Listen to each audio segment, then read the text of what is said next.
ചേട്ടൻ ഡയറക്റ്റ് ആയിട്ട് റൗഡിയല്ലേ പ്രേമിച്ചേ. ഇതൊക്കെ അനുഭവിച്ചേ പറ്റൂ, വേറെ വഴിയില്ല. നിങ്ങൾ എന്താന്ന് വെച്ചാ ചെയ്തോ, ഞാനിതിന് കൂട്ടു നിൽക്കില്ല. ആദ്യ ഇത് അവസാന നിമിഷം കലോടച്ചല്ലോ, ഇനി എന്ത് ചെയ്യാനാ പോന്നെ? നമ്മളോടാണോ അവൻ വാശി കാണിക്കുന്നത്? ഞാൻ അവന്റെ മുത്തശ്ശിയാ. അവൻ വെറുതെ അഭിനയിക്കുന്നതല്ലേ മോനെ. നമ്മള് പറയുന്നത് തന്നെ ചെയ്യും. ഇനി ചെയ്തില്ല എന്നുണ്ടെങ്കിൽ ഞാൻ കളത്തിലങ്ങ് ഇറങ്ങും.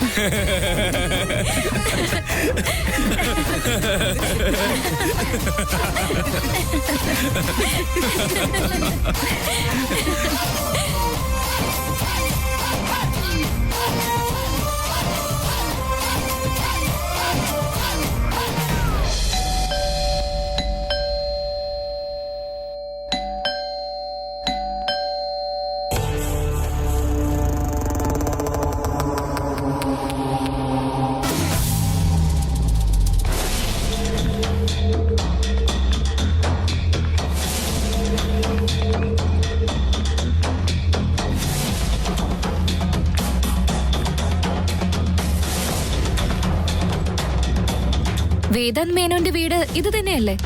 അതെ, നിങ്ങൾക്ക് എന്താ വേണ്ടത്? അദ്ദേഹത്തിനൊരു പാഴ്സലുണ്ട്. ആണോ? തന്നോളൂ മോളെ. ഇതിലൊരു സൈൻ ചെയ്യണം.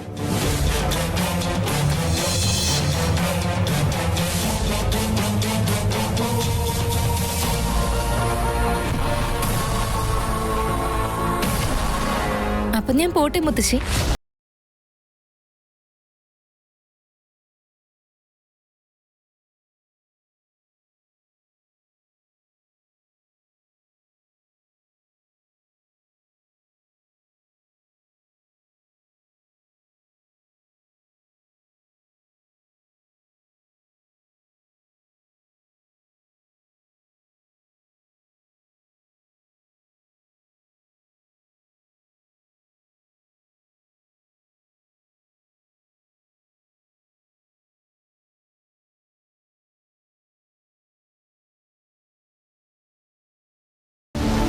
ഇതെന്താ കയ്യില്?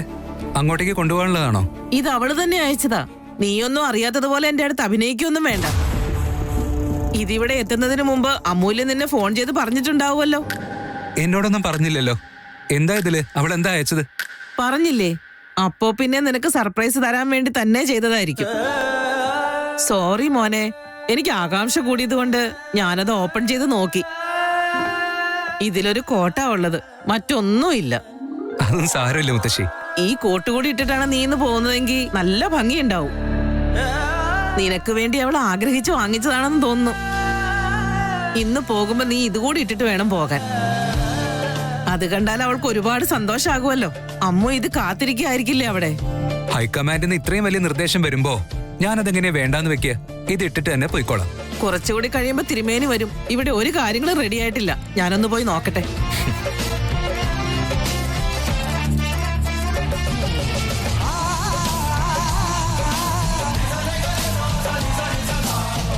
കൊള്ളാലോ.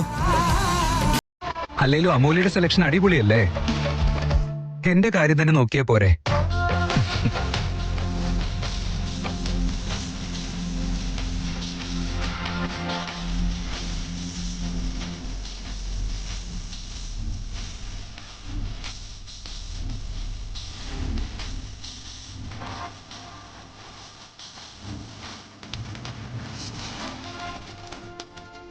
നല്ലൊരു ദിവസം നോക്കി വിവാഹ നിശ്ചയം നടത്തണം. ഇനി ഒരു തടസ്സവും ഇല്ലാതെ അവളുടെ കല്യാണം അങ്ങ് കഴിഞ്ഞാൽ മതിയായിരുന്നു. ഇനി അതിഥിയുടെ കല്യാണത്തിന് ഏതായാലും ഒരുപാട് സമയം ഉണ്ടാവും. ഓക്കെ പ്രേമി, പ്രേമിയുടെ ഇഷ്ടം പോലെ നടക്കട്ടെ. All the best. നിങ്ങൾ കണ്ടോ എത്ര സന്തോഷത്തോടെ പറഞ്ഞു വിടുന്നതെന്ന്? കല്യാണം കഴിഞ്ഞ് ഇവിടെ നിന്ന് പോയാൽ മതി എന്ന് പറഞ്ഞിരിക്കാന്ന് തോന്നുന്നു. അയ്യോ പ്രേമി, എന്നെ വെറുതെ സെന്റിയാക്കാൻ നിക്കല്ലേ. ഞാൻ പ്രണയിച്ചത് ശരിയാ, കല്യാണം കഴിക്കാൻ ആഗ്രഹമുണ്ട്. പക്ഷെ ഇവിടുന്ന് പോകണല്ലോ എന്ന് ഓർക്കുമ്പോ എനിക്ക് നല്ല വിഷമമുണ്ട്. അത് ഞങ്ങൾക്ക് അറിയാലോ മോളെ, ഞങ്ങള് പോയിട്ട് വരാം. Happy journey, all the best. എന്ത് പറ്റി നിനക്ക്? കുറച്ചു നാളായിട്ട് ഒരുപാട് ഇംഗ്ലീഷ് ഒക്കെ പറയുന്നുണ്ടല്ലോ. അതെ അതെ, കുറച്ച് മാറ്റങ്ങളൊക്കെ വേണമല്ലോ. നിന്റെ ഒരു കാര്യം. ശരി ശരി, പോയിട്ട് വരാം. ഓക്കേ.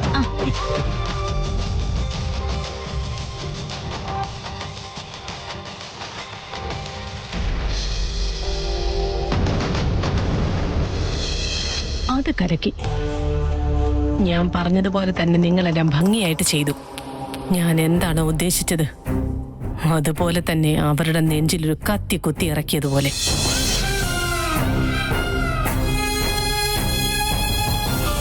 റമി, നല്ലൊരു ദിവസമായിട്ട് നീ എന്താ ആലോചിച്ചുകൊണ്ടിരിക്കുന്നത്? കഴിഞ്ഞതൊക്കെ കഴിഞ്ഞു, അതൊന്നും മനസ്സിലിട്ടേക്കണ്ട. ഇപ്പൊ നമ്മൾ സന്തോഷിക്കേണ്ട സമയമല്ലേ, ഒട്ടും വിഷമിക്കണ്ട. നമ്മുടെ അന്തസ്സും അഭിമാനം മാറ്റിവെച്ച് നമ്മുടെ മോളുടെ സന്തോഷത്തിന് വേണ്ടി മാത്ര നമ്മൾ വീണ്ടും ഇങ്ങോട്ട് വന്നത്. എല്ലാം എനിക്കറിയാം. പക്ഷെ മനസ്സിലുണ്ടായ മുറിവുകളും അനുഭവിച്ച വേദനയും ഞാൻ ഒരിക്കലും മറക്കില്ല. ആ വേദന മനസ്സിൽ കൊണ്ട് കിടന്ന എന്താ പ്രയോജനം?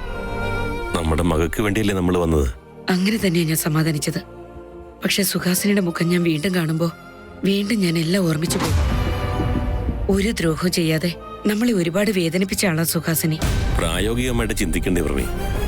എല്ലാത്തരം മനുഷ്യർക്കൊപ്പം ഇടപഴകിയാലേ നല്ലതും ചീത്തയും തിരിച്ചറിയാൻ പറ്റൂ. നമ്മൾ ആർക്കും ദ്രോഹം ചെയ്യരുതെന്ന് മാത്രമാണ് നമ്മൾ ആലോചിക്കേണ്ടത്. നടക്ക്. ആ വന്നട്ടെ, വരൂ വരൂ, നിങ്ങൾക്ക് വേണ്ടി വെയിറ്റ് ചെയ്യായിരുന്നു. അകത്തേക്ക് വാ പ്രമീള. സുഖം തന്നെയല്ലേ? സുഖം അമ്മേ. ഇവിടെ എന്താ വിശേഷം? അമ്മയുടെ ആരോഗ്യം എങ്ങനെയുണ്ട്? എനിക്കോ? എനിക്കെന്താ പ്രശ്നം? ഇനി ഒരു 10-15 വർഷം പോകും. ഇവിടെ ആരതി വെക്കുന്ന ആഹാരമൊക്കെ കഴിച്ച് എനിക്ക് കുറച്ചുകൂടെ എനർജി ആയിട്ടുണ്ട്. വരൂ വരൂ, ഇരുന്നട്ടെ. വന്നോളൂ.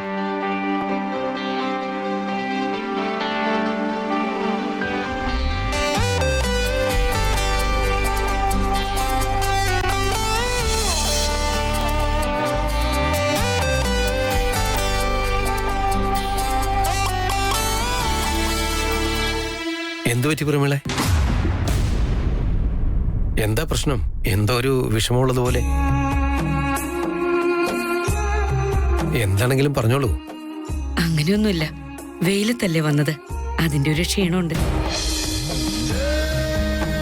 അത്രേ ഉള്ളെങ്കിൽ നമുക്കതിന്റെ ഒരു പരിഹാരം ഉണ്ടാക്കിയാ പോരെ? അല്ല, കുടിക്കാൻ എന്താ എടുക്കണ്ടേ? ജ്യൂസ് ആണോ, ടീ ആണോ, കോഫി ആണോ? സാരല്ല, അതൊന്നും വേണ്ട. അല്ല, സുഹാസിനെ കണ്ടില്ലല്ലോ, പുറത്തു ഇരിക്കുകയാണോ? അവളെ അത്ര പെട്ടെന്ന് നമ്മുടെ വഴിക്ക് നടത്താൻ പറ്റില്ലല്ലോ. റൂമിൽ ഒറ്റയ്ക്കിരുന്ന് എങ്ങനെ ഈ കല്യാണം മുടക്കാന്ന് ആലോചിക്കുക. സുഹാസിനി അകത്തുണ്ട്. ഒരുപക്ഷെ നിങ്ങൾ വന്ന് അറിഞ്ഞു കാണില്ല. ഞാൻ എന്തായാലും അവളെ വിളിക്കാം. സുഹാസിനി, സുഹാസിനി, അവരെല്ലാം എത്തി, ഒന്ന് വന്നേ.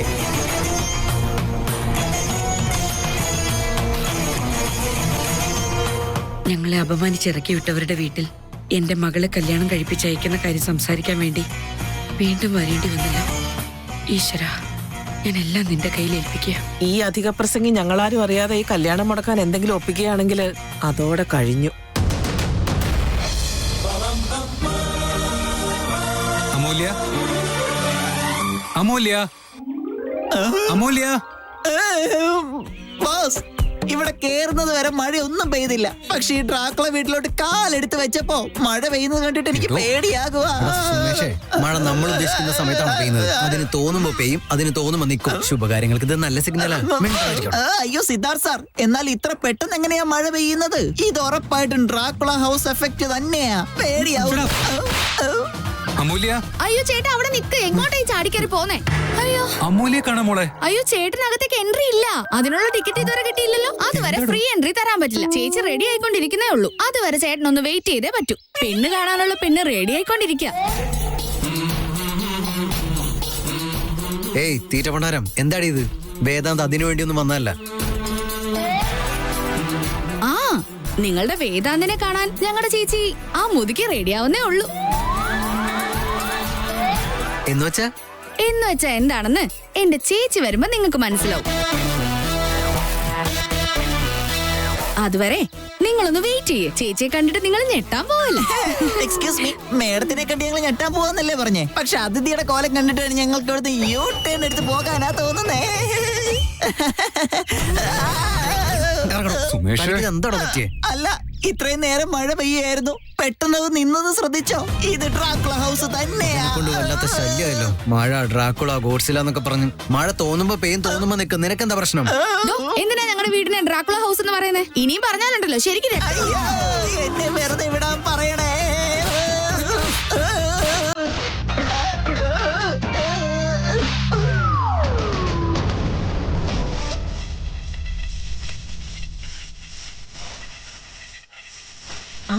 നിങ്ങൾ എത്തിയോ?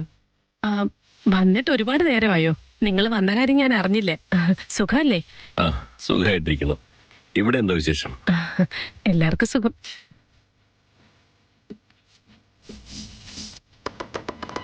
പ്രശ്നങ്ങൾ ഉണ്ടാക്കാതല്ലേ വന്നിരിക്കുന്നത്. മനുഷ്യന്റെ സമാധാനവും പോയി. Take it.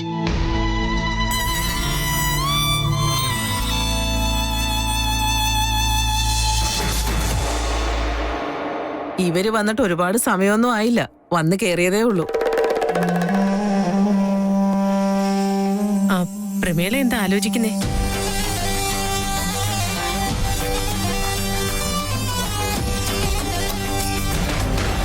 സുഹാസിനി നിന്നോടാ സംസാരിക്കുന്നത്.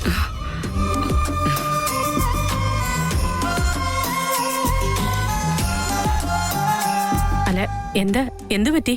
എന്തോ വലിയ ആലോചനയിലായിരുന്നല്ലോ. അങ്ങനെയൊന്നുമില്ല, എല്ലാം ആലോചിച്ചിട്ട് തന്നെ ഞങ്ങൾ ഇങ്ങോട്ട് വന്നത്.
വേദാന്ത് അവിടെ ഇരുന്നോളൂ. മിസ് തീറ്റ പണ്ടാരം സ്ഥലം വിടാൻ നോക്ക്. Okay mister Amulyesh. എന്താ അമൂല്യേഷോ? എന്റെ ചേച്ചി ഒരാളായിരുന്നെങ്കിൽ എന്റെ ചേച്ചിയുടെ പേര് അമൂല്യേഷ് എന്നായിരുന്നല്ലോ.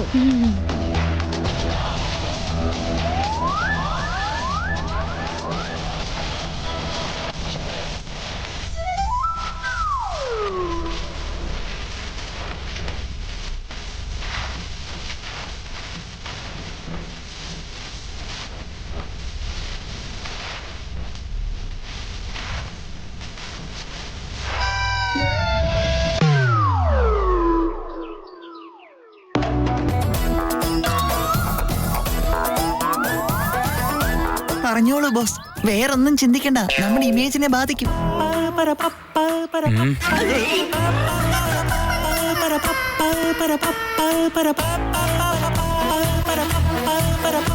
അല്ല എന്താ ഇവിടെ സംഭവം? ചെക്കൻ കാണൽ ചടങ്ങിന് എല്ലാവരും പെണ്ണിന്റെ വീട്ടിലേക്ക് വരുമ്പോ ഇങ്ങനെ പല ചടങ്ങുകളും ഉണ്ടാവും. വാട്ട്? നിയമങ്ങളോ? അതിനെ കുറിച്ചൊന്നും ക്ലാസ് എടുത്തു തരാൻ പറ്റില്ല. എന്താ പേര്? ഈ ഒരു കുറവും കൂടെ ഉണ്ടായിരുന്നുള്ളൂ. Bloody nonsense. അങ്ങനൊന്നും പറയാൻ പാടില്ല വേദാന്ത്. പറയുന്നതിനൊക്കെ ഉത്തരം കൊടുക്കണം. നാളെ നിന്നെ കെട്ടാൻ പോകുന്ന പെണ്ണ.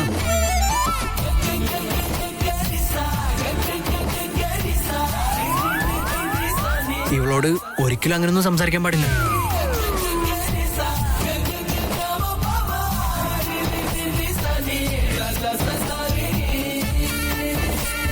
അല്ലെങ്കിലും അവൾ എന്ത് ചോദിച്ചതിനാ ടെൻഷൻ അടിക്കുന്നത്? പേരല്ലേ ചോദിച്ചോളൂ, അങ്ങോട്ട് പറയേ. സോറി വേദാന്ത്, എനിക്ക് രക്ഷിക്കാൻ പറ്റുന്ന അവസ്ഥയല്ല. ഇതൊക്കെ ചെയ്തേ പറ്റുള്ളൂ എന്ന് ഓർഡർ തന്നിട്ടുണ്ടല്ലോ. നിങ്ങൾക്കൊന്നും നാണമില്ലെങ്കിലും എനിക്കില്ലാന്ന് വിചാരിക്കരുത്. എനിക്ക് പേരൊന്നും പറയാൻ പറ്റില്ല. ചെക്കൻ കാണൽ ചടങ്ങെന്ന് പറയുമ്പോ ചെക്കനാണല്ലോ നോക്കിയും കണ്ടും മറുപടി പറയേണ്ടത്. കുറച്ച് നാണത്തോടെയൊക്കെ പെണ്ണോട് സംസാരിക്കണ്ടേ?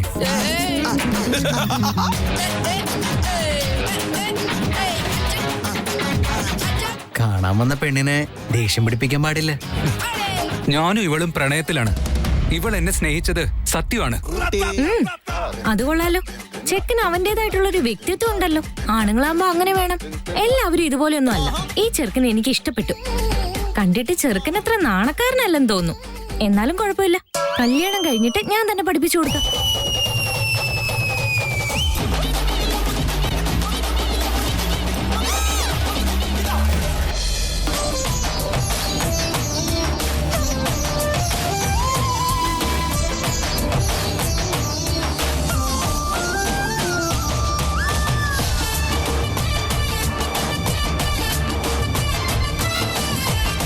തിരുമേനി, അടുത്ത് തന്നെ ഏതെങ്കിലും നല്ല മുഹൂർത്തം ഉണ്ടോ നോക്കി ഒന്ന് പറയണം. ശുഭകാര്യങ്ങള് വെച്ച് താമസിപ്പിക്കാതിരിക്കുന്നതാണല്ലോ നല്ലത്. തീർച്ചയായിട്ടും മുഹൂർത്തം നോക്കിയിട്ട് പറയാം.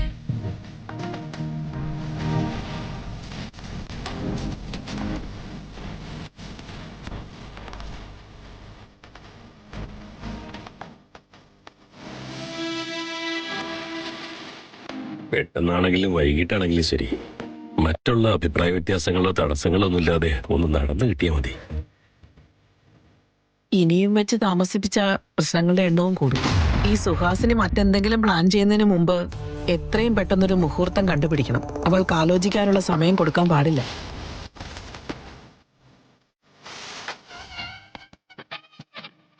നല്ല മുഹൂർത്തം ഉണ്ടോ തിരുമേനി? തീർച്ചയായിട്ടും ഉണ്ട്. ജാതകപുരത്തൊക്കെ ഉത്തമമാണല്ലോ. ഒരു 5 ദിവസത്തിനുള്ളിൽ നല്ലൊരു മുഹൂർത്തമുണ്ട്.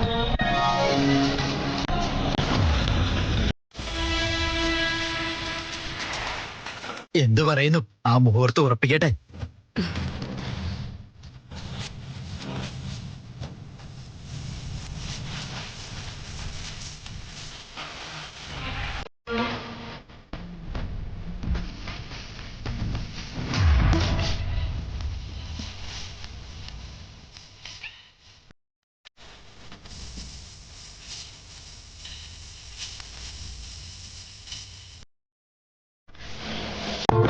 ഒരു കാര്യം ചോദിക്കട്ടെ, പാടാനറിയോ നിങ്ങൾക്ക്?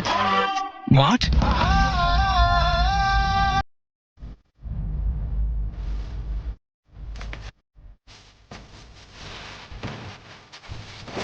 പാട്ട് പാടാൻ അറിയാമോന്ന് ചോദിച്ചാല് നിങ്ങളുടെ ചെക്കൻ എന്തിനാ എത്രയും ദേഷ്യപ്പെടുന്നത്? അയ്യോ, അങ്ങനെ ഒന്നുമില്ല. കലാപരമായ യാതൊരു കഴിവും നമ്മുടെ പയ്യൻ വളർത്തിയിട്ടില്ല.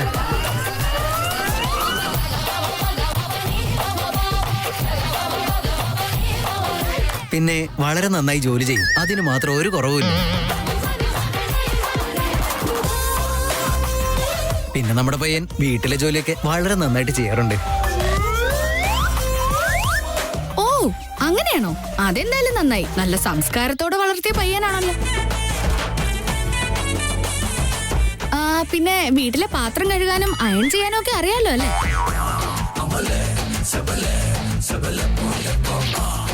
അയ്യോ, അതൊക്കെ ചോദിക്കാനുണ്ടോ? നമ്മുടെ ഈ പയ്യൻ എല്ലാ ജോലികളും കറക്റ്റ് സമയത്ത് ചെയ്തോളൂ. എന്തൊക്കെ പറഞ്ഞാലും കുറച്ച് നാണത്തിന്റെ കുറവുണ്ട്. കാര്യങ്ങൾ കുറച്ചുകൂടെ ക്ലിയർ ആയിട്ടുണ്ട്. ഇപ്പൊ പാട്ട് പാടാൻ പറ്റുമല്ലോ?